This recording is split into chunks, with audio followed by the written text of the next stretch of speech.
so what should be the priorities? I think that we will continue to work with DFIs. They will be a part of how we close this financing gap, But I think that the priorities when these DFIs are lending and working with us, the commercial banks, first of all, is that they must demand accountability. I think it's not enough to say, I have given you 20 million, 30 million to lend to women. Which sectors do you want us to lend into? How many women do you want us to touch? And after we've touched that one woman, how many more jobs do you expect us to create? And how many more households do you expect us to impact? And that should then lead us into that question of working with our regulators to ensure that the women are visible and what we're doing is visible. And that, to me, brings us back to the question of gender disaggregated data. A lot of regulators don't demand that accountability from banks, and neither do the DFIs demand that from us. But if the woman is not visible, what is not visible is not fixable. We must know what we are doing, whether it's going well, where the gaps are, where the challenges are, so that we can, like I said, solve for the problem that the woman is facing. So for me, first of all, ensuring that the guarantees are not open-ended, that they are demanding accountability, and then also share the success stories, because it helps to remove the perceptions about the fact that lending to women is risky. It's a perception, it's untrue. I've spoken to $600 million of loans across 33 markets in Africa with an NPL ratio of 3%. That is Ecobank's Elevate program.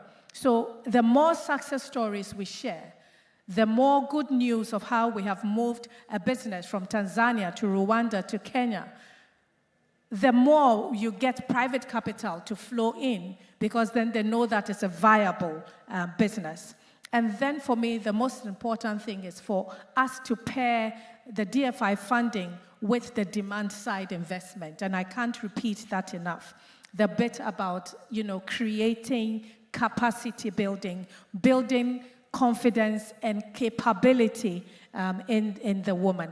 And I think another thing, as I thought through it, especially seeing that Ecobank is a Pan-African bank across various markets, we must make the guarantees passportable.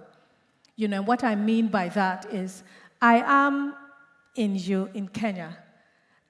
I'm selling leather products to a customer in Uganda. I have to take a guarantee in Kenya for the business I am doing, the export business, and I may have to take a guarantee, as in apply for that in Uganda. But from Ecobank's point of view, it's one client.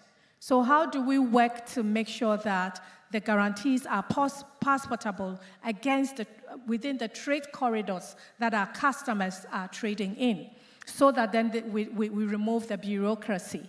And to layer that then to say, how did we then digitize the guarantee? So that at the point of origination, you know the client, you pre-qualify the client, and as that client is going through Invoicia to do their supply chain financing, or going through Jumo to do their cash flow back lending, borrowing, at that point, that customer can access that guarantee.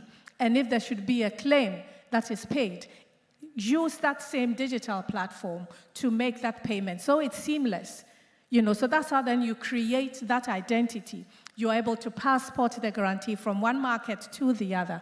This is some of the things I think we should be looking at as we work with DFIs, as we move forward to support women-owned, women-led businesses. And it's possible, it's doable.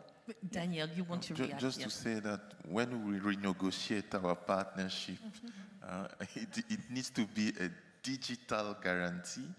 So we'll attach to each of the borrower something that will be able to follow him in every geography where he will be found.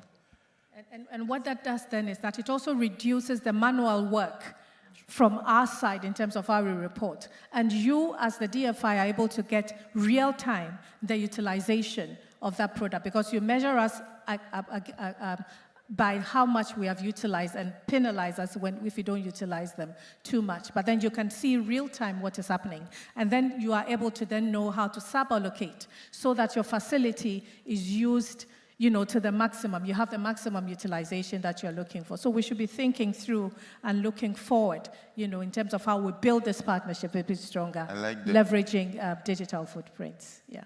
Okay, that's a good